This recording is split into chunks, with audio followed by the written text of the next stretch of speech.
आत्म वंदन मास्टर्स, ब्रह्मऋषि पितामह पत्री जी, महाअवतार बाबा जी और आशा मैम का धन्यवाद करते हुए मैं आशा फाउंडेशन की ओर से वंदना, आप प्यारी सोल सिस्टर्स का बहुत बहुत स्वागत करती हूँ। जैसा कि आप जानते हैं कि हम इस सीरीज में एक योगिनी की आत्म कथा में यहाँ सब जुड़े हैं, उसी का ज्ञान हम ले रहे हैं। जो सोल सिस्टर कुछ नहीं है तो उनके लिए मैं थोड़ा सा पिछला एपिसोड के बारे में आपको कुछ बताना चाहूंगी ताकि हम आगे के ज्ञान को भी अच्छी तरह से समझ पाए। हमारे टॉपिक शुरू हुआ था दुख का विज्ञान। मनुष्य के जीवन में दुख शुद्धिकरण का कार्य करता है। आत्मा तो अनंत स्वरूप है, दुख शक्ति प्रदान करता है। आशु ने महसूस किया कि भगवान हमारे अंदर के भावों को हमसे भी ज्यादा गहराई से पढ़ सकते हैं। सोचना विषय नहीं है, हर परिस्थिति को स्वीकार करना चाहिए। गुरु सूर्य के रूप में जीवन में आते हैं और ज्ञान का प्रकाश भरकर माया का प्रभाव क्षीण कर देते हैं। आशु ने सोचा गुरु के मिलने पर अब तो काम खत्म हो गया, ज्ञान मिल गया, आनंद मिल गया, बस। पर गुरु मुस्कुराते हुए बोले, सूर्य का प्रकाश होने पर तो काम शुरू होता है। मनुष्य के गुणों के अनुसार ही उसका स्वभाव होता है। आशु को गीता का विज्ञान समझ में आ रहा था। प्रकृति अपने नियमों से चलती है और व्यक्ति अपने स्वभाव से चलता है।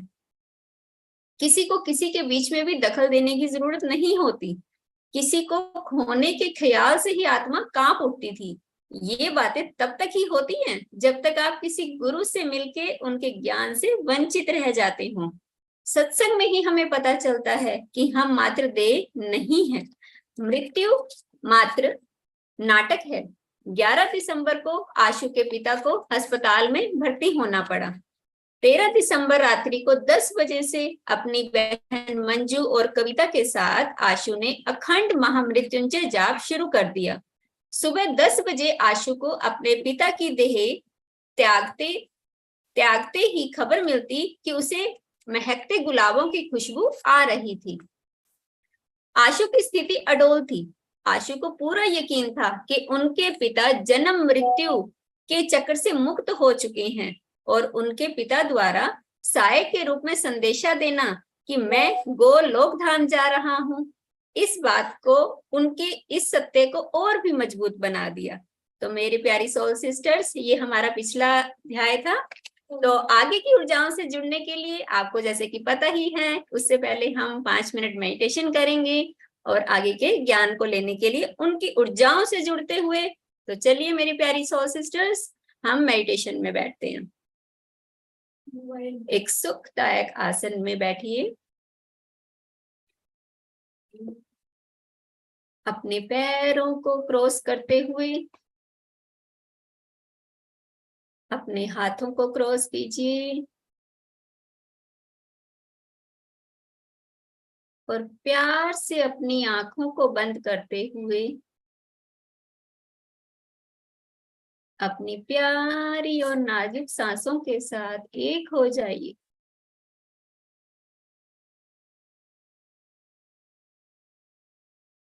आती हुई सांस, जाती हुई सांस,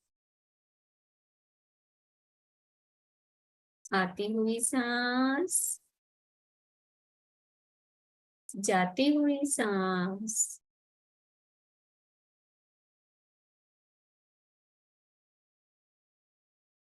इसी को आनापानसति ध्यान कहते हैं।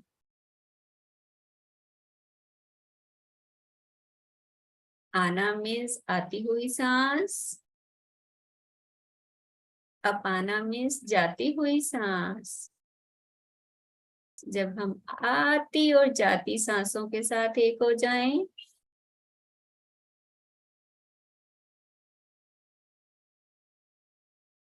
इसे ही ध्यान कहते हैं।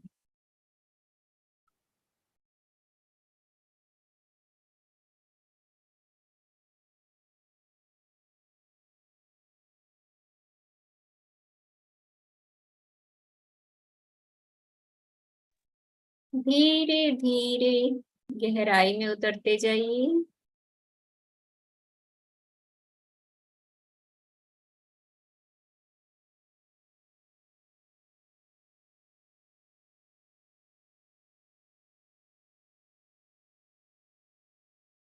कोई भी विचार आ रहा है तो वापस सांस पे आ जाइए।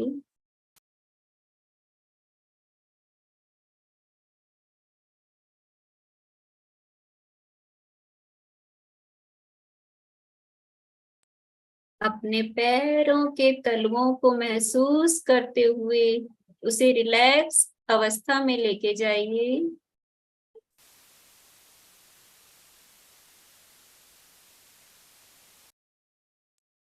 अब टांगों को रिलैक्स कीजिए।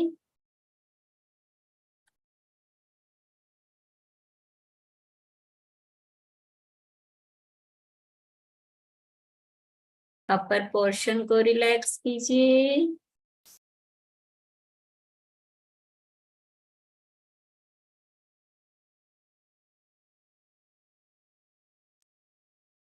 पेट रिलैक्स, गर्दन रिलैक्स,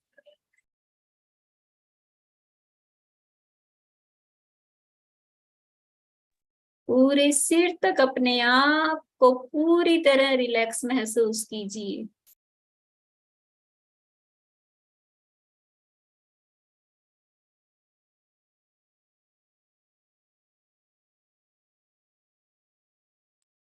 एक बार फिर अपनी बॉडी को चेक कीजिए कि रिलैक्स हो चुकी है। Relax, relax, relax.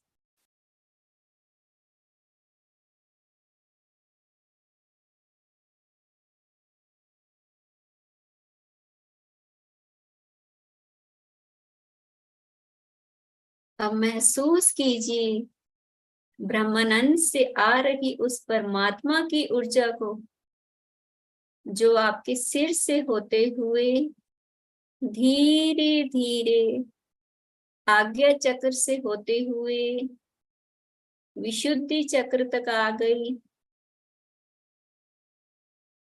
अनाहत चक्र तक आते आते हुए महसूस कीजिए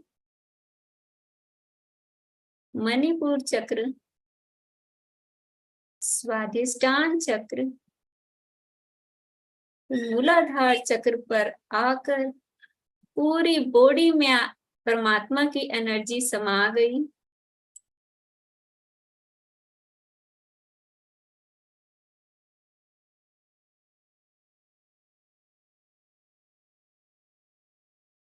उस ऊर्जा में परमात्मा का प्यार और करुणा को महसूस कीजिए।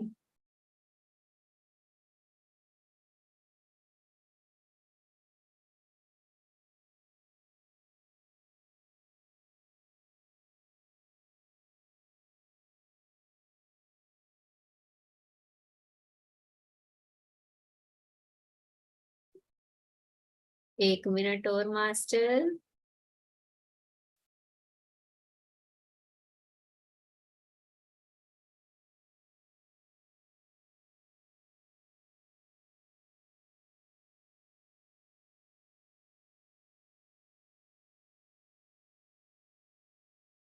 दस सेकंड और मास्टर। धीरे धीरे अपनी बॉडी में वापस आइए, अपने शरीर को महसूस कीजिए।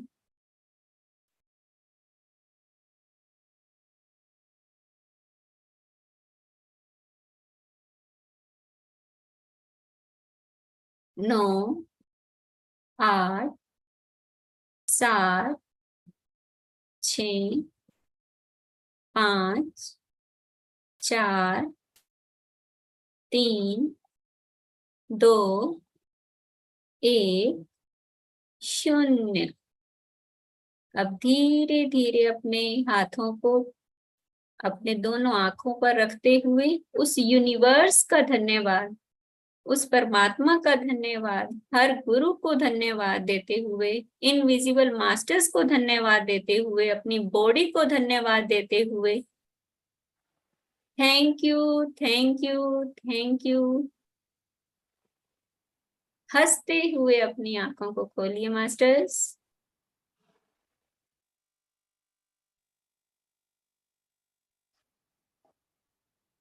आइए मास्टर्स, अब आगे के ज्ञान को सुनने के लिए हम नीतू जी से रिक्वेस्ट करते हैं कि नीतू जी आइए प्लीज, और आगे के बारे में हमें ज्ञान दीजिए। नमस्कार सोल सिस्टर्स। सबसे पहले तो वंदना जी, आपको बहुत बहुत थैंक यू। आप बहुत अच्छा ध्यान करवाते हो। 5 मिनट में ही मेरा बिल्कुल ध्यान लग जाता है और ऐसा लगता है कि मैं 5 मिनट में बहुत रिलैक्स हो रही हूँ। स्कूल से आने के बाद बहुत थक जाती हूँ अब तक मैं। थैंक तो यू, आपका थैंक यू। ध्यान का बड़ा प्यारा। तो आशा दीदी को नमन, जिनकी हम ये आत्म कथा सुन रहे हैं। तो कल गुरु पूर्णिमा पर हम सब ने दीदी के साथ सबने अपने एक्सपीरियंसेस शेयर किए। सबने अपनी दीदी के साथ जुड़ी हुई जो भी उनके एक्सपीरियंसेस थे, हम सब उसके साक्षी बने।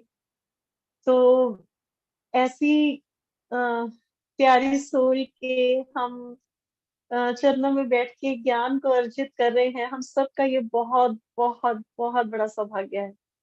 और मुझे और वंदना जी को ये मौका मिला है कि हम स्वाध्याय कर रहे हैं। तो हम तो अपने आप को बहुत ही ज्यादा ग्रेटिट्यूड ग्रेटिट्यूड ग्रेटिट्यूड। तो जैसे दीदी के जीवन में अलग अलग समय पर अलग अलग मास्टर्स ने प्रवेश किया, एस्ट्रल मास्टर्स ने प्रवेश किया, जिनके बारे में यहाँ पे बुक में बहुत ज्यादा डिटेल में नहीं है, लेकिन दीदी के एक्सपीरियंसेस उन सब से, इस किताब से कहीं कहीं कहीं ज्यादा विराट है। दीदी विराट है। तो अगला हमारा जो चैप्टर है ये है गुरु जी का आगमन। 10 नवंबर 1998 को गुरु जी का दिल्ली आगमन हुआ। ये जो गुरु जी हैं, ये दीदी प्रमिला भगवान जी के बारे में बात कर रही हूँ। बड़े भाग्य से सदगुरु मिलने पर उनके उपदेशानुसार साधना भजन करने पर अज्ञान की निवृत्ति होती है। तब कहीं अपने निज स्वरूप की दृष्टा साक्षी के रूप में पहचान होती है। पता नहीं आशु की कितने जन्मों की साधना और तपस्या का यह फल इस जन्म में पूर्ण गुरु के रूप में उनको मिला। तो क्या मैं इसको एक्सप्लेन करूं? दीदी ने तो ऑलरेडी इतना सुंदर शब्दों में इसको बयान किया है कि जब सदगुरु मिल जाते हैं तो और वो उपदेश देते हैं, तो हमारी ज्ञान जो है वो हमारे निज स्वरूप से कहीं निवृत्त हो जाता है और हम अपने आप को एक दृष्टा की भांति इस संसार में देख पाते हैं कि मैं एक आत्मा हूँ, ये मेरी फिजिकल बॉडी है, ये मेरी मेंटल बॉडी है। तो इन सब का जो ज्ञान है वो हमें होने लगता है। तो दीदी को तो ऐसे लग रहा था कि ये पता नहीं उनकी कितने सालों की तपस्या है, क्योंकि कोई ऐसे ही इतने बड़े ज्ञान को अर्जित नहीं करता। तो कहीं ना कहीं वो पीछे की उनकी बहुत बड़ी और गहरी यात्राएं रही हैं कि दीदी ने इतनी अपनी उम्र में इतनी जल्दी इस बुद्धत्व को प्राप्त किया। गुरु का दीदार कर ऐसा लगा मानो निराकार से साकार रूप ले गुरु आशु के लिए ही आए हैं। उनकी मीठी मुस्कान, वाणी, हृदय को झंकृत करने वाली एक एक शब्द प्रकाश की उस किरण के समान जो भीतर जाते ही अज्ञान का नाश कर दे। तो दीदी, ये लाइंस मैं पढ़ तो आपकी तरफ से रही हूँ, बट ये मुझे लग रहा है कि ये मेरे हृदय के भाव है। गुरु का एक एक संकल्प जो एक एक समर्पित शिष्य के लिए करता है, उन्हें देखकर अंतरात्मा बोल उठी, अरे यही तो है जिन्हें दिल ढूंढता है। सच ही तो है, गुरु का मिलना मुश्किल है, भगवान का पाना आसान है। भगवान सत्ता की प्रकृति के कण कण में हर समय विद्यमान है, पर यह सत्य जानने की नूरानी नजर केवल गुरु ही देता है। गुरु जी का प्रतिदिन सत्संग ग्रीन पार्क आर्य समाज में होता है, मैं जाने लगी। गुरु जी प्रतिदिन सुबह सैर के लिए रोज गार्डन या डियर पार्क जाते थे। गुरु ने बिना परीक्षा लिए मुझे सहज ही ज्ञान दे दिया। सहज तो दे ही दिया होगा, क्योंकि जब उन्होंने दीदी को देखा होगा तभी वो पहचान गए होंगे कि वो पीछे से अपने साथ क्या क्या लिगेसी कैरी करके आ रही हैं।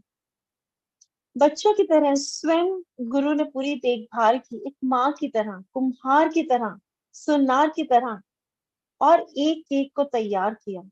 गुरु के प्रति श्रद्धा का भाव रखो, वो तुम्हारे भीतर गुरु की खोज करवाता है।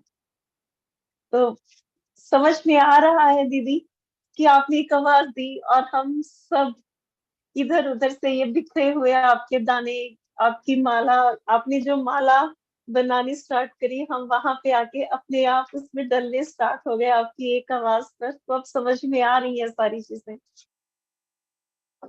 बीज के अंदर वृक्ष निराकार की तरह गुम था, पर माली ही बीज से वृक्ष को प्रकट करता है, देख रेख करता है।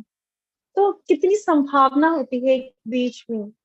एक वट वृक्ष का कभी सोच के अगर हम देखें तो एक छोटे से बीज, वट वृक्ष का जो बीज होता है, उसमें इतना बड़ा वट वृक्ष बनने की संभावना छिपी रहती है। हर एक के अंदर एक भगवत सत्ता है, पर हस्ती में जो हस्ती को गुम करने वाला चाहिए। एक रात्रि आशु ने स्वप्न देखा कि जिसमें सफेद संगमरमर का एक भव्य मंदिर उनको दिखा। उन्होंने अपनी स्वप्न जिज्ञासा को जब किसी विद्वान से पूछा कि इसका क्या अर्थ है, तो उन्होंने बताया कि भविष्य में आप बहुत बड़े विशाल निर्माण कार्य करवाएंगे। जब हम सब सोचते हैं कि हमारा परमात्मा हमारे साथ है, हम अकेले नहीं हैं, तो बड़ी से बड़ी विपत्ति में जूझने की भी हिम्मत आ ही जाती है। बिल्कुल सही बात है। जब हमें पता होता है ना परमात्मा हमसे बहुत प्यार करता है, और बस हमारे लिए ही वो ऐसे इतने बड़े बड़े पहाड़ों जैसे दुख को एक राई भर के जितना बस हमारे लिए कर देता है, तो हमारे अंदर से कैसी शक्ति आती है कि बस हम क्या ही कर दें। सत्संग से ही मन बहलता है, मुड़ता भी है। जीवन की इस लंबी यात्रा में इतनी उतार चढ़ाव और परिस्थितियां देखी, जो अनुभव बनकर जीवन में कुछ सिखा पाए। लगता है यदि गुरु न मिला होता तो जीवन जीवन न होकर एक बोझ होता। सदा उसकी रजा में राजी रही, अतीत और भविष्य को छोड़ वर्तमान को भी पूरी तरह जिए। हर समय उस प्रभु के शुक्राने और उनकी बनाई प्रकृति की महिमा देखें। वे जो कुछ पल पल नया सिखाती है और एक आंतरिक प्रसन्नता देती है।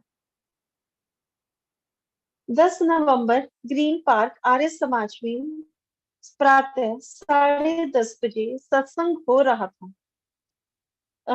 जिस तरीके से वंदना जी हम लोगों की टेस्ट होते हैं ना, दीदी के भी ऐसे बहुत सारे टेस्ट हुए हैं। सुनिए, आशु छोटी सी देविका को लेकर सत्संग हॉल में पहुंची और उस स्टेज के सामने पहली ही पंक्ति में गुरु संगत ने उसे स्थान दिया। आशु 12:30 तक घर पहुंचकर भोजन तैयार करना चाहती थी, पर इसी बीच सत्संग से उठ पाने का उनको स्थान नहीं मिल रहा था। उस समय गुरुजी बोल रहे थे, गुरु भृंगी कीट के समान होता है, जो भक्त को अपने जैसा बनाकर ही दम लेता है, बनाकर ही छोड़ता है। जब तक शिष्य बन जाने की स्थिति नहीं होती, वो जाने नहीं देता। तो आखिर तो समझ गई कि उसको क्या हुक्म आ रहा है। तो वो तो वहीं पे बस आंखें मूंद के बैठ गए और मन ही मन गुरु जी को कह रहे थे, ठीक है अब आप ही संभालो। जैसे ही घर आए तो पति अरुण ने कहा, सुनो आज मैं दुकान पे नहीं जा रहा हूँ, तुम खाना आराम से बनाना। तो समझ आया दीदी को कि गुरु ने उठने नहीं दिया, और फिर खुद बाद में सब संभाल भी लिया। तो आशु सच्चे गुरु को पाकर आनंदित थी। कई बार तरक्की एक सीध में नहीं होती। हो सकता है परोपकार और करुणा के मामले में आप बेहद विकसित हो चुके हो, लेकिन धैर्य और क्रोध के मामले में ना सकिए हो। बहुत बहुत प्यारी और बहुत गहरी बात है ये, कि कई बार हम अ, जैसे परोपकार, करुणा या पूजा पाठ हम बहुत ही लगन से करने लग जाते हैं, उस सब में बहुत आगे जो है वो आगे के माइलस्टोन्स को पार करने के रास्ते पे चल पड़ते हैं। लेकिन कहीं ना कहीं एक धैर्य या एक क्रोध या एक वो मतलब अहम की भावना, खुद को सही समझना और दूसरे के पर्सपेक्टिव को ना समझ पाना, ये वे कुछ ऐसी बातें हैं जो हम अमूमन अपनी जिंदगी में करते ही हैं। किसी ने हमें थोड़ा सा डांट दिया, डपट दिया या कुछ कह दिया, तो हम समझते हैं कि पता नहीं क्यों ये मुझे ऐसे कह रहा है। तो लेकिन अगर हम अपने अहंकार को एक साइड पे करके दूसरे के पर्सपेक्टिव से सोचना स्टार्ट करते हैं, तो समझ में आता है कि वो बात कहीं ना कहीं हमारे लिए सही होती है। एक तरह से हमारे लिए वो एक लेसन होती है। मैंने इस चीज को अभी कर भी रही हूँ अपने जीवन में एक्सपीरियंस, लेकिन थोड़ा बहुत किया भी है। अपना और मार्ग का मूल्यांकन कभी ना किया जाए। गुरु सदा ही सकारात्मक शब्द का प्रयोग करके सभी को उठाते थे। कहते थे, अरे हमारे साथ भी होता था, कोई बात नहीं। कभी कहते हैं तूफान या भूकंप तो आता है तो धरती भी एक बार हिल जाती है, संभल जाओ, आगे बढ़ो।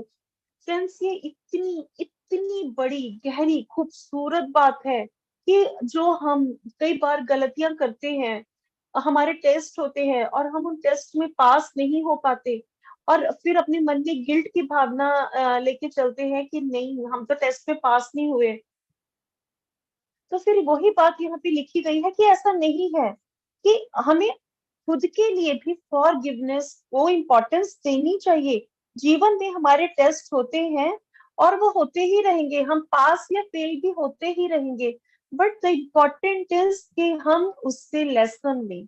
जो यहाँ से मुझे ये बात समझ में आई कि लेसन लेना सबसे बड़ी बात है, गलतियां करके उनसे सीख लेना सबसे बड़ी बात है। उसके बाद नेक्स्ट जो हमारा चैप्टर है वो है मीरा का जीवन। आशा के जीवन में रुदन था, जुदाई और कुछ पानी की तड़प थी। गुरु के आ जाने से जीवन में बहार थी, पर यह प्रेम रोक टोक के बिना नहीं था, रोक टोक थी इसमें। सुबह सुबह सत्संग नियम पर जाना भी घर वालों के लिए एक अड़चन ही था। देखो कितना मुश्किल होता है ना, फैमिली में सबको एक कंफर्टेबल जोन की आदत बनी होती है, कितने बजे उठेगी, चाय बनाएगी, ये कम होगा, ये कम होगा। अब अगर हम स्वाध्याय में जैसे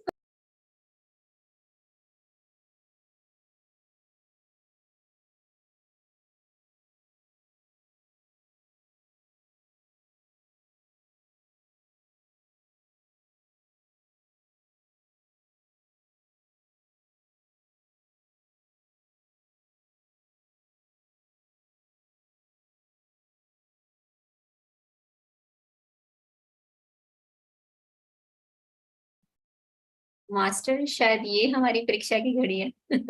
हमारा टेस्ट हो रहा है, देखिए साथ साथ। ओके ओके, धैर्य रखिए, यहीं से हमें सीखना है, देखिए। 2 मिनट मास्टर। जी वंदना जी कुछ। नहीं, शायद बात कर रहे होंगे। ओके, नेटवर्क प्रॉब्लम है कुछ, हाँ तो शायद एक बार फोन से बात कर लूं।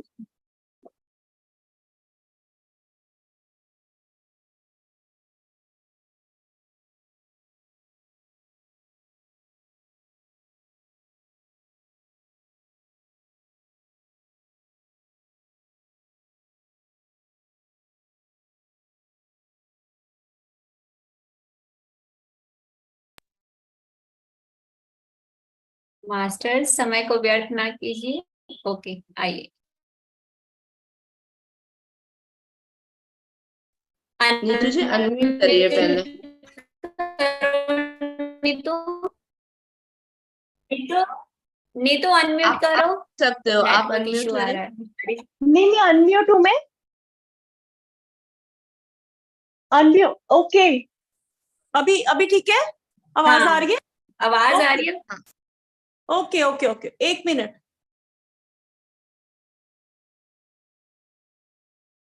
ठीक है, यस। तो उसके बाद आगे, आशा नियम की अटल थी। कम से कम 5 सालों तक तो उसकी परीक्षा चलती रही। वह मन ही मन मुस्कुराती रहती थी। नादान है जो शोलों का हवा देते हैं। ये पता है कौन सा सॉन्ग है फ्रेंड्स? मुझे याद आया, है मेरे दिले नादान, तू गम से ना घबराना। तो पक्का दीदी ने ये वहां से ये जो लाइन है, ये इसी के एक स्टैंजा की लाइन थी। मैंने बहुत कोशिश करी इसको याद करने की, पैराग्राफ को मुझे याद ही नहीं आया आज। बट वो उसका मुखड़ा याद आ गया मुझे। गुरु ने एक ही बात कही थी कि अगर दामन कांटों से उलझा हो तो धीरे धीरे युक्ति से निकालो ताकि दामन तार तार ना हो जाए। आशु को तो दुखों में भी मजा आने लगा था। कुंती ने दुख मांगे क्योंकि दुख में परमात्मा साथ था। देखो, इशारा इशारा में दीदी कितनी प्यारी बात बोल रहे हैं कि मुझे तो मतलब पढ़ के ही ना वो कुछ ऐसे फील होता है कि गूज बम्स आते हैं कि दामन कांटों से उलझा हो तो धीरे धीरे युक्ति से निकालो ताकि दामन तार तार ना हो जाए। कि जैसे जो अध्यात्म के रास्ते पर चले हो, आपको फैमिली लाइफ में या कहीं पे भी कुछ भी प्रॉब्लम्स आती हैं, बहुत सारी जजमेंट्स होती हैं, कितना कुछ आपको सुनना भी पड़ता है, एट टाइम्स आपको एडजस्टमेंट्स भी करनी पड़ती हैं, कहीं पे कॉम्प्रोमाइज भी करने पड़ते हैं। तो उन सब चीजों को साथ चलते हुए कोई एक एक भी कांटा आ रहा है ना, उसको प्यार प्यार से चुक चुक के आराम आराम से निकालो ताकि कहीं कुछ आपका जो है वो आपका संवरा रहे, उसमें कुछ बिगाड़ना नहीं है। तो अध्यात्म में आने का मतलब नहीं है कि सबको छोड़ छाड़ के बस इसी काम पे आ जाओ, कि ये है कि सबको साथ, सबका विकास, सबका साथ सबका विकास, वो साथ साथ लेके चलना है। तो हमें अपने दामन को कांटों से आराम से बचा के एक एक कांटे को आराम से बीनना है। तो दादा ने सच्चे गुरु की पहचान बताई कि गुरु तो ऐसा होना चाहिए जो छुड़ा दे संसार, और गुरु वो जो मोह का नाश करे। मीन्स आपका मोह का तो नाश करे पर आपको प्रेम से भर दे। सच्चा सदगुरु खुदा है, खुदा जो खुद आता है, खुदा जो खुद आता है। हृदय को पवित्र बना लो। दिल तो दिलबर की जगह है, बात ये कोई क्यों भूलता है।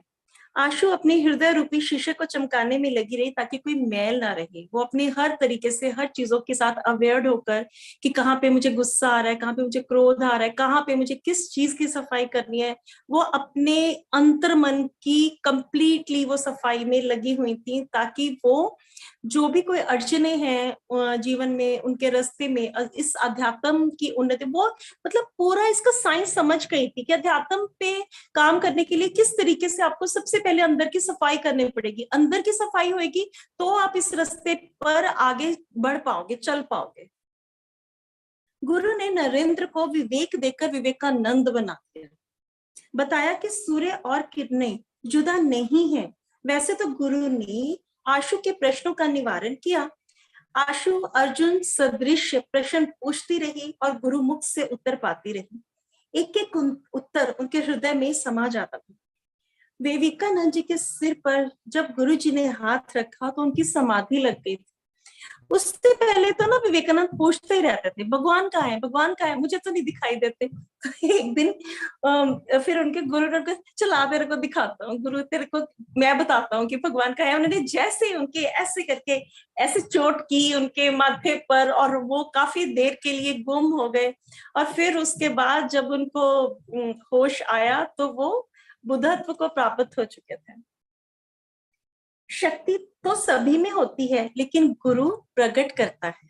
वो अपनी शक्ति से, गुरु अपनी शिष्य की शक्ति को उसके सामने प्रकट करता है कि ये सामर्थ्य है तुम में, इस बीज में ये इस तरह का वृक्ष बनने की सामर्थ्य है और तुम सामर्थ्यवान हो क्योंकि मैं तुम्हारे साथ हूं।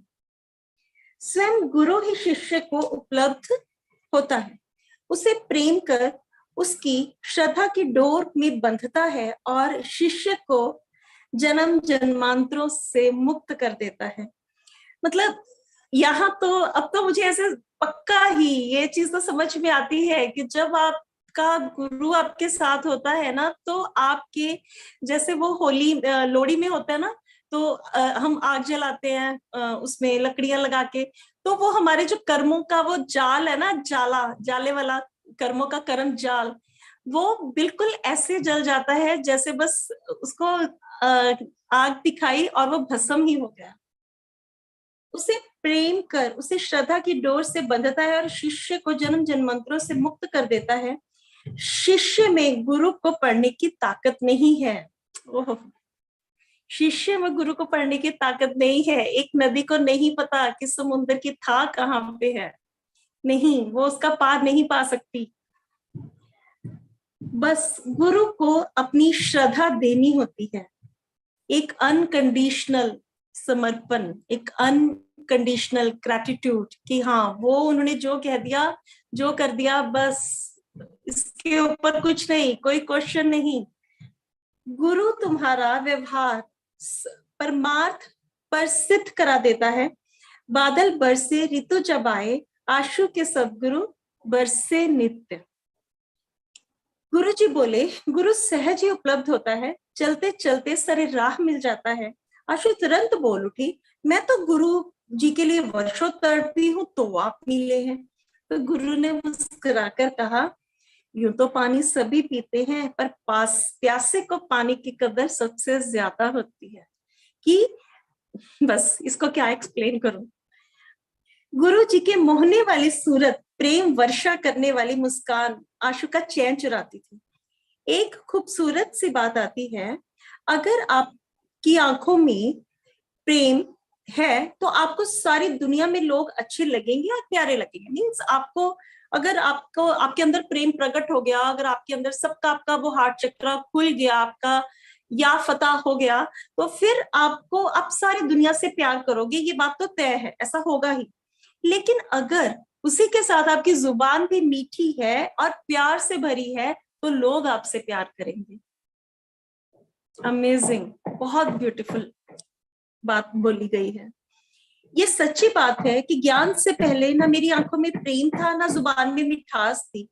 कभी कभी तो किसी को भी कह देते थे, जैसे शब्द के रूप में तीर चलाते थे, लेकिन ज्ञान ने उन तीरों को फूलों में बदल दिया। हमने देखा गुरु के पास हम कैसे भी आए, कुछ भी बोला, लेकिन उन्होंने हमें सिर्फ और सिर्फ प्यार किया। आज ये उनके प्यार का नतीजा है कि हमको सबके प्यार के काबिल बना दिया। सबसे तीखा बोलना, खुद को सही समझना, ये सब अहंकार की वजह है, मुझ में है, ये दोनों बातें हैं। मतलब कई बार वो अंदर अगर वो लगी होती है ना किसी चीज की, कोई फांसी फंसी होती है, तो बोलना होता है कि हाँ नहीं सिंपल सी बात बोल दो, बट लगता है वो तीखा बोला ही जाता है। पता होता है अंदर से कि तीखा बोल रही हूँ, दूसरे को जाके चुभेगा, बट बोला जाता है। और इसी के साथ खुद भी, मैं तो सही थी, अब इसमें क्या, ये क्या ही बात हो गई, कितना हो गया तो भी ठीक है, नहीं हो गया तो भी ठीक है। जो इस तरीके के हम अपने आप को एक दिलासे देते हैं कि नहीं हम सही हैं, तो सच में वो हमारा अहम ही होता है। और मुझे बहुत देर तक लगता था कि मेरे में तो अहंकार नहीं है, पर ये दोनों चीजें मेरे में है, तो मुझे पता चलता है कि हाँ अभी भी अहंकार से छुटकारा नहीं हुआ है। गुरु ने सब अहंकार के बीज का नाश करके हमारे अंदर प्रेम का बीज उगाया और द्वेष भावना को हमेशा हमेशा के लिए निकाला, हर जगह अपना आप दिखाया। Be pure as holy as your father in heaven. गुरु के परामर्श से आशु के व्यवहार सिद्ध किए गए। सूर्य को नग्न आंखों से नहीं देख सकते, गुरु चंद्रमा बनकर उसकी शीतलता हमें देता है, निराकार को नहीं देख सकते। गुरु जी सत्संग में वाणी चलाते थे कि तुम अपने को हमसे अलग क्यों समझते हो, फूलों में जैसे खुशबू और मेहंदी में जैसे रंग है, वैसे ही मैं तुझ में मिला हुआ हूँ। मीन्स तुझी में हूँ, तुझसे अलग नहीं हूँ। मेहंदी है, हाथों से उतर गई तो क्या, रंग तो अपना तेरे हाथों में ही है, तो जहां जहां तेरे हाथ चलेंगे मेरा रंग तो तेरे साथ रहेगा ही रहेगा। गुरु ने अपने शरीर को कभी नहीं अटकाया। वंदना जी यही आपके वाली बात आ गई कल वाली। प्रमिला भगवान सदा कहते शरीर में अटक कर प्यार नहीं करना वरना फंस जाओगे। जिस तरीके से बुद्धा जी कहते थे कि आप ध्यान में आओ, गुरु से, किसी मूर्ति से या गुरु की सूरत में आप मत अटको, नहीं तो फंस जाओगे। बस भीतर ही भीतर गुरु से तार जुड़े रहे, तो ऐसे हृदय में गुरु को विराजित कर लो। हर समय अनाहत नाच चलता रहेगा। गुरु अर्थात जगत गुरु अर्थात मृत्यु की ओर से जो अमृतत्व की ओर गति देते हैं। एक बार गुरु आसरा दे तो जब तक गुरु आसरा ना दे तब तक शिष्य पार नहीं होता। गुरु कहाँ जाएंगे, आने जाने का प्रश्न ही नहीं उठता, वो तो रहते हैं, सदा रहते हैं। जहां श्रद्धा जन्म लेती है वही गुरुत्व का जन्म होता है, वहां देह का तो प्रश्न ही नहीं होता। मतलब श्रद्धा होगी तो गुरु तत्व तो स्वयं आ ही जाएगा।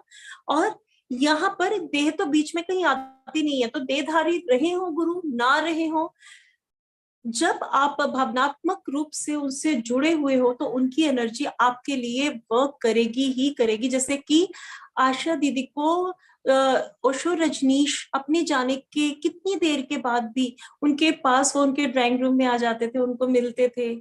तो और भी कितने ही मास्टर्स दीदी के साथ लाइव आए हुए हैं, सब उनसे बात करते हैं। तो क्यों? क्योंकि जब वो उनकी एनर्जी से इस कदर जुड़ जाते थे कि वो एक तरह से एक दूसरे में समा ही जाते हैं। जब तक तुम्हारा लक्ष्य पूर्ण नहीं होता तब तक तुम्हारा जो प्रयोजन है वह रास्ता वे पकड़ा देंगे अर्थात क्या, वे जाएंगे कहाँ? जाने का तो प्रश्न ही नहीं होता, प्रकाशित होंगे। गुरु का अनंत रूप और अनंत प्रकाश, जहां मन प्राण वहां विश्व व्यापक एक आत्मा ही तो है, अपने लेकर अपने में ही आई। तो ये यहाँ पर ये अध्याय भी जो है वो समाप्त हुआ। तो आगे ले ले प्रीति दीदी। स्लाइड चेंज करना था। हाँ जी, यू टर्न। ओके, वन्ना जी। आई थिंक वंदना लेफ्ट हो गई है। अभी आ गए हैं दूसरे, शायद उनका नेटवर्क प्रॉब्लम है। नीतू जी आप ऐसे ही ले सकते। हाँ हाँ, मैं ऐसे ही कर देती हूँ, नो प्रॉब्लम। यस वन्ना जी आप कुछ बोल रहे हैं, आ गए हैं वो। आप होस्ट कर दीजिए ऑन जी। नेटवर्क चल रहा है, वो बीच में बंद हो जाता है। स्क्रीन शेयर हो रही है ना? स्क्रीन शेयर हो रही है? नहीं नहीं नहीं नहीं नहीं। ओके, एक मिनट। पहले अभी नहीं हुई 2-3 चैप्टर में? नहीं, आप अभी आउट तक हो हो रही थी। अब ओके, अब हो रही है? हेलो? नहीं हो रही नहीं है। मुझे नहीं तो वंदना जी दिख ही नहीं रहे हैं। एक मिनट, आप कंटिन्यू कर लो। मैं नहीं तो दिख रही हूँ? नहीं, आप नहीं दिख रहे। नीतू जी आप कंटिन्यू करिए अभी तब तक वो। भी नहीं दिख रही? ओके। आशु ने सदा, यू टर्न। आशु ने सदा अपने मार्ग को जांचने के लिए एक ही मापदंड बनाया। यहाँ पे एक पॉइंट है जो आप सबको समझना चाहिए। बहुत अच्छी बात है, हम सबके लिए बहुत अच्छी सीख है कि अगर ये टेस्ट है इस बात का कि हमें कैसे पता चले कि क्या हम सही रास्ते पर हैं या नहीं है, या हमारा जो रास्ता है वो कुछ ऐसा है कि हमें उसमें कुछ बदलाव लाना है तो क्या है। तो इसके लिए दीदी ने बड़े ही खूबसूरत कुछ टेस्ट लिखे हैं, आप सब उसको अपनी अपनी लाइफ से रिलेट करके देख सकते हो कि इन टेस्ट के अकॉर्डिंगली आप कहाँ पे या हम कहाँ पे खड़े होते हैं। यदि आप खुद को पहले से अधिक प्यार करने वाला, पॉइंट 1, अधिक करुणामय, पॉइंट 2, और शांत महसूस कर रहे हैं, पॉइंट 3, तो इसका मतलब है आप सही दिशा में जा रहे हैं। अगर ऐसा नहीं है तो तुरंत यू टर्न लीजिए और अपना रास्ता सही दिशा की तरफ मोड़िए। कई बार ऐसा लगता है कि 2 कदम आगे बढ़े और 1 कदम पीछे हो गए, किंतु इस बात की कभी परवाह नहीं करनी चाहिए, क्योंकि ऐसा होना स्वाभाविक है। बुद्धत्व की प्रक्रिया धीमी है, यह कभी अनुशासन चाहती है, कभी समर्पण, तो कभी विश्वास। विश्वास प्रभु पर, गुरु पर सर्वाधिक, लेकिन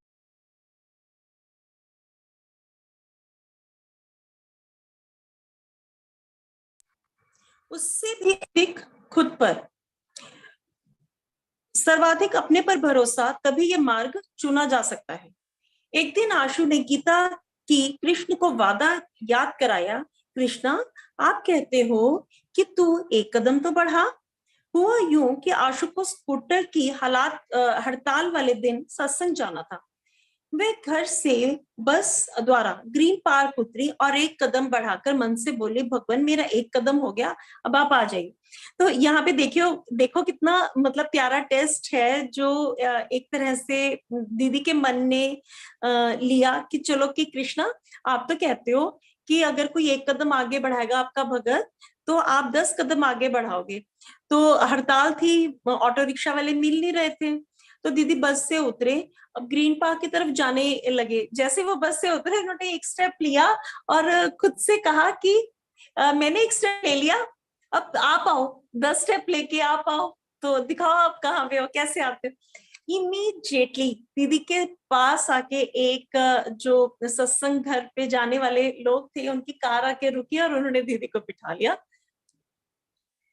तो 1-2 मिनट के बाद सत्संगियों की गाड़ी वहां से गुजरी और उसमें से आवाज आ रही थी, आशु जी आइए सत्संग चलिए। बहुत से लोग दुखी भी होते हैं कि सदगुरु तो मिला पर विशेष लाभ नहीं मिला। देखो, हम ऐसे ही होता है ना, हम स्पिरिचुअल पाथ पे चलते तो हैं, हम थोड़ा सा चलते हैं, हमें लगता है अरे नहीं नहीं कुछ फायदा नहीं हुआ, कुछ क्यों, क्योंकि हम पहले से ही कुछ अपने येन केन प्रक्रेन लेके आए थे पीछे से कि हाँ ये हो जाएगा तो मेरा ये ठीक हो जाएगा, ये हो जाएगा तो मेरा ये ठीक हो जाएगा। तो वो सब चीजें हम कैरी करके ला रहे थे। तो जैसे ही हमने थोड़े से दिन लगाए या थोड़ा सा टाइम स्पेंड किया तो तुरंत ही हम जजमेंटल होने शुरू हो गए कि नहीं नहीं ये नहीं ठीक नहीं है, कुछ नहीं हुआ, कुछ नहीं रखा इन सब बातों में। तो बहुत से लोग दुखी होते हैं कि सदगुरु तो मिला पर विशेष लाभ नहीं मिला। इसका कारण वो लोग खुद होते हैं, क्योंकि अभी हमारे अंदर इतनी ज्यादा अब सफाइयां होने को लगी हैं। जब आप गुरु की शरण में आए तो सफाई होएगी ना सबसे पहले, तो आप कहीं जाके आपकी कुछ पात्रता बनेगी। अब जन्मों जन्मों की तो आपने वो गंदगी हम लोगों ने अपने अंदर भर रखी है, वो एकदम से तो सफाई नहीं हो जाएगी। सफाई होने में, गंदगी भरने में जन्म जन्म लगे हैं, तो कुछ साल 6 महीने सफाई होने में भी तो लगेंगे। गुरु के नित्य नवीन उपदेशों पर कपड़े में स्याही का दाग लगने से उसे छुड़ाने में कितना समय लगता है, और मन का इतना गहरा मैल 2-4 दिन में क्या ही हट जाएगा। गुरु के सत्संगी रूपी बाल्टी में इस मैल मन को भिगोकर रखना पड़ता है, ताकि इसकी जो मैल है वो अपना रास्ता, वो अपना छोड़ दे, अपना वहां पे अपनी जो उसने उसको पकड़ रखा है शरीर को, उसको छोड़ दे। गुरु के नित्य नवीन उपदेशों पर अटल विश्वास और श्रद्धा से आशु को मधुर फल मिलते रहे। भगवान हर लम्हा हमसे बात करता है, हमें सुनता है, हम भी, लेकिन हम ही उसके इशारों को ना समझे तो बात और है। बादलों का गरजना, आकाश में इंद्रधनुष का सजना, चिड़ियों का चहचहाना, वातावरण को संगीतमयी बनाना, रंग बिरंगी तितलियों का मस्ती से इधर उधर उड़ना, हवाओं का बहना, हमें स्पर्श करना, वसंत ऋतु का आना, प्रकृति के विविध रूपों का सजना, नवजात शिशु का जन्म लेना, उसकी किलकारियों की गूंज, सरिताओं का कलकल बहना, मस्ती के बिना रुकते बहते चले जाना, समुद्र में मचलती उठती गिरती रहती लहरों के नृत्य का शोर, उड़ते पक्षियों का कलरव, मस्त हो आकाश में उड़ना, वर्षा ऋतु में रिमझिम बरसना, या झूमते हुए हरे भरे वृक्ष, ऐसा नहीं लगता कि वो हमसे कुछ कहना चाहते हैं? लगता है। आसमान में टिमटिम करते तारे, छपकाते तारे, मूक पक्षियों का एकटक निहारना, नहीं लगता कि हमें बहुत कुछ कहना चाहता है, पूछना चाहता है? ऐसे ही अनेक संपर्कों द्वारा भगवान हमसे हर लम्हा बातें करते हैं। हम हर बात की गहराई में जाएं और जरा सोचें तो समझें कि हम सब, क्या इन बातों का ये प्रमाण नहीं है कि परमात्मा हमसे बात करते हैं? जब हवाएं हमें छूकर जाती हैं तो यही स्पर्श तो उसका प्यार है। बहुत प्यारी बातें हैं फ्रेंड्स, बहुत आज की मैं अपने एक्सपीरियंस बताती हूँ। तो मैं अपने स्कूल में ड्यूटी दे रही थी, तो जहाँ पे मैं ड्यूटी दे रही हूँ ना, वहां पे आज अभी पंजाब में गर्मी बहुत ज्यादा गर्मी चल रही है, तो अचानक से वहां पे बड़ी ठंडी ठंडी प्यारी प्यारी हवा चलने लग गई। तो मैं ना ऐसे अपने हाथ थोड़े से ओपन करके वो उसको ऐसे करके ना खुशबू ले रही थी, वो हवा को थोड़ा सा फील कर रही थी। तो वहां से बच्चे गुजर रहे थे +1 +2 के, तो मैंने उनको बोला अरे बेटा रुक जाओ, यहाँ पे रहो 2 मिनट, तो हवा बहुत प्यारी हवा चल रही है, तो इसको महसूस करके जाओ। उन्होंने ना मुझे ऐसे देखा, क्या मैम क्या बात करी है मैं, वो वहां पे खड़े हो गए, हवा ही बंद हो गई, वो गए वहां से, तुरंत हवा फिर से चलनी शुरू हो गई। तो मुझे समझ में आया, हाँ ये तो मेरे लिए ही चलती है। बस आज के लिए इतना ही, बाकी का हम उसके बाद का कल करेंगे। Sorry. Thank you Neetu ji.